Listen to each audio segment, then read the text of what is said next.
ഈ കാണുന്നതൊക്കെ എൻ്റെ വീട്ടിലുള്ള ചെടികളാണേ. കുറച്ച് നാളായി ഇവ മുരടിച്ച് നിൽക്കുന്നതിനാൽ തന്നെ ഞാൻ ഇവയ്ക്ക് കുറച്ച് ചാണകപ്പൊടി ഇട്ട് കൊടുക്കാമെന്ന് തീരുമാനിച്ചു. പക്ഷേ ചാണകം എടുക്കാൻ പോകേണ്ടത് ഇത്തിരി അപ്പുറത്തുള്ളൊരു വീട്ടിലായിരുന്നു. വഴിയിലൊക്കെ പാമ്പ് ശല്യമുള്ളതുകൊണ്ട് എനിക്കിത്തിരി പേടി തോന്നി.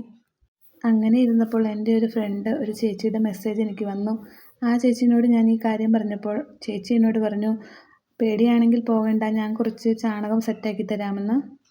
അങ്ങനെ ആ ചേച്ചി എനിക്ക് കുറച്ചധികം ചാണകപ്പൊടി സെറ്റാക്കി തന്നു കേട്ടോ. ഈ കാണുന്നതാണത്. എനിക്ക് ഒരുപാട് സന്തോഷമായി. പിന്നെ ഞാൻ എൻ്റെ ചെടികൾക്കൊക്കെ ചാണകപ്പൊടി ഇട്ട് കൊടുക്കാൻ തുടങ്ങി. ഇനി എൻ്റെ ചെടികളൊക്കെ നന്നായിട്ട് വളരാൻ തുടങ്ങുമെന്നുള്ള ഒരു പ്രതീക്ഷ വന്നു. ഞാൻ പോകാൻ ഉദ്ദേശിച്ചെടുത്ത് എനിക്കൊരു ഭയം തോന്നിയപ്പോൾ തന്നെ തക്ക സമയത്താണ് എൻ്റെ ഫ്രണ്ട് എന്നെ വിളിക്കുകയും എനിക്ക് ഈ കാര്യം ശരിയാക്കി തരികയും ചെയ്തത്.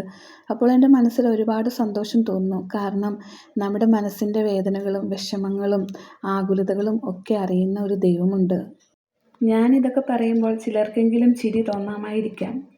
പക്ഷേ ഞാൻ മനസ്സിലാക്കിയ കാര്യമുണ്ട്.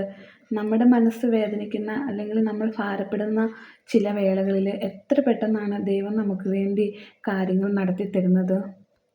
നമ്മുടെ ആവശ്യങ്ങളൊക്കെ നമുക്ക് മുമ്പേ അറിയുന്നവനാണ് നമ്മുടെ പിതാവായ ദൈവം. അവൻ നമ്മെ നമ്മുടെ ആവശ്യങ്ങളിലൊക്കെ തക്ക സമയത്ത് നമുക്ക് വേണ്ടി കരുതി നമ്മളെ സഹായിപ്പാൻ മതിയായ ദൈവമാണ്.